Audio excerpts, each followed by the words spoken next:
The invitation. Will अपनी girlfriend किरा को अपनी पूर्व पत्नी ईडन के हॉलीवुड हिल्स स्थित घर ले जाता है, जो अपने नए पति डेविड के साथ डिनर पार्टी आयोजित कर रही है।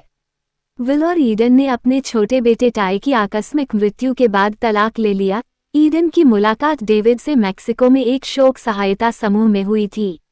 उनके अन्य डिनर मेहमान टॉमी के बॉयफ्रेंड मिगुएल और दोस्त बेन, क्लेयर और जीना हैं। ये पहली बार है जब ये समूह 2 साल से अधिक समय में एक साथ आया है। जीना ने बताया कि उसका बॉयफ्रेंड चोई देर से आ रहा है। ईडन ने सैडी का परिचय कराया, एक लड़की जिससे वो और डेविड मैक्सिको में मिले थे और जो अब उनके साथ रह रही है। शाम भर विल अपने पुराने घर में घूमता रहता है और ईडन के आत्महत्या के प्रयास सहित यादों को ताज़ा करता है। रसोई में विल देखता है कि ईडन ने बेन को थप्पड़ मारा जब उसने दर्द को दूर करने के उसके विचारों के बारे में मजाक किया। ईडन और डेविड के दोस्त प्रूइट आते हैं।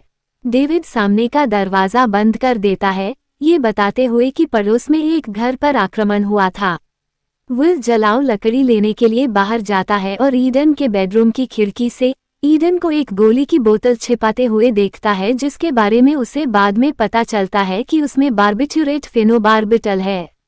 डेविड और ईडन अपने मेहमानों को एक पंथ जैसे समूह के बारे में बताते हैं, जिसमें वे प्रूइट और सैडी के साथ शामिल हुए थे, जिसे द इनविटेशन कहा जाता है, जो लोगों को उनके दुख से उबरने में मदद करता है। डेविड सभी को एक वीडियो दिखाता है जिसमें समूह के नेता डॉक्टर जोसेफ एक मरती हुई महिला को सांत्वना देते हैं जब वह अपनी आखिरी सांसें ले रही होती है। फिर मेहमान आई वॉन्ट का खेल खेलते हैं, जिसमें सैडी जीना को चूमती है, ईडन बेन को चूमती है और प्रूइट अपनी पत्नी की हत्या करने और जेल में समय बिताने की बात कबूल करता है। डेविड एक अशांत क्लेयर को न जाने के लिए मनाने की कोशिश करता है, लेकिन विल उसे चुनौती देता है। क्लेयर प्रूइट के साथ जाती है, जिसकी कार क्लेयर के रास्ते में आ रही है। विल देखता है कि प्रूइट क्लेयर को उससे बात करने के लिए नजरों से दूर ले जाता है और डेविड विल को बहुत ज्यादा संदिग्ध होने के लिए फटकार लगाता है। डिनर के बाद विल एक टूटे हुए दरवाजे से झांकता है और सैडी को आईने में अजीबोगरीब चेहरे बनाते हुए देखता है। वो उससे नजरें मिलाती है, उसके पीछे बाहर आती है और उसे एक अभद्र प्रस्ताव देकर चौंका देती है, जिसे वह अस्वीकार कर देता है। विल टॉमी से पार्टी में महसूस किए जाने वाले अजीब, असुरक्षित माहौल के बारे में बात करता है, लेकिन टॉमी उसे आश्वस्त करता है कि घर में आने के बारे में अजीब महसूस करना स्वाभाविक है और विल को वहां आने के लिए बहादुर होना चाहिए।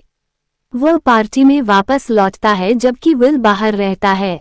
विल को आखिरकार एक सेल फोन सिग्नल मिलता है और उसे चोई से एक वॉइस मेल मिलता है जो दर्शाता है कि वह अन्य मेहमानों से पहले ईडन और डेविड के दरवाजे पर था। यह मानते हुए कि डेविड और ईडन ने चोई के साथ कुछ किया होगा, विल गुस्से में जोड़े से उनके अजीब व्यवहार और पंथ से संबंधों के बारे में पूछता है। चोई अप्रत्याशित रूप से आता है, ये बताते हुए कि उसे काम से बुलाया गया था।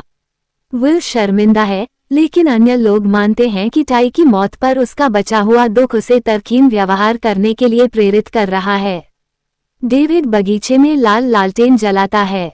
विल को डॉक्टर जोसेफ का एक भयावह संदेश वाला लैपटॉप मिलता है। डेविड और ईडन मेहमानों के लिए पेय पदार्थ डालते हैं, लेकिन विल गिलास तोड़ देता है क्योंकि उसे डर है कि उनमें जहर है।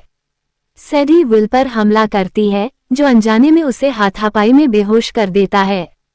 जीना, जिसने विल के हस्तक्षेप से पहले अपना पेय पी लिया था, गिर जाती है और मर जाती है। डेविड, प्रूइट और ठीक हो चुकी सैडी मेहमानों पर हमला करते हैं, जिसमें मिगुएल, चोई और बेन की मौत हो जाती है। विल, किरा और टॉमी भागकर घर में छिप जाते हैं।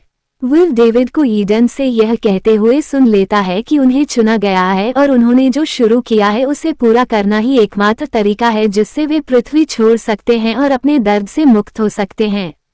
विल सैडी से फायरप्लेस पोकर लेता है, जिसे वह अपनी चोटों से मरता हुआ पाता है। प्रूइट विल और किरा को ढूंढता है और उन पर हमला करता है, जो उसे शराब की बोतल से पीट पीट कर मार देती है। ईडन विल को गोली मार देती है, जिससे वह घायल हो जाता है, फिर पश्चाताप में खुद को पेट में गोली मार लेता है।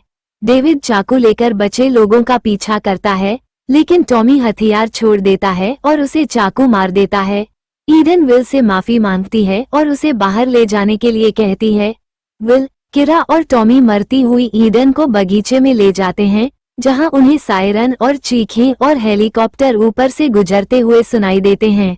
वे लाल लालटेन वाले आसपास के 1 दर्जन से ज्यादा घरों को देखते हैं और महसूस करते हैं कि लॉस एंजल्स में अराजकता फैल रही है, क्योंकि दूसरे पंथ के सदस्य भी ऐसी ही योजनाएं चला रहे हैं।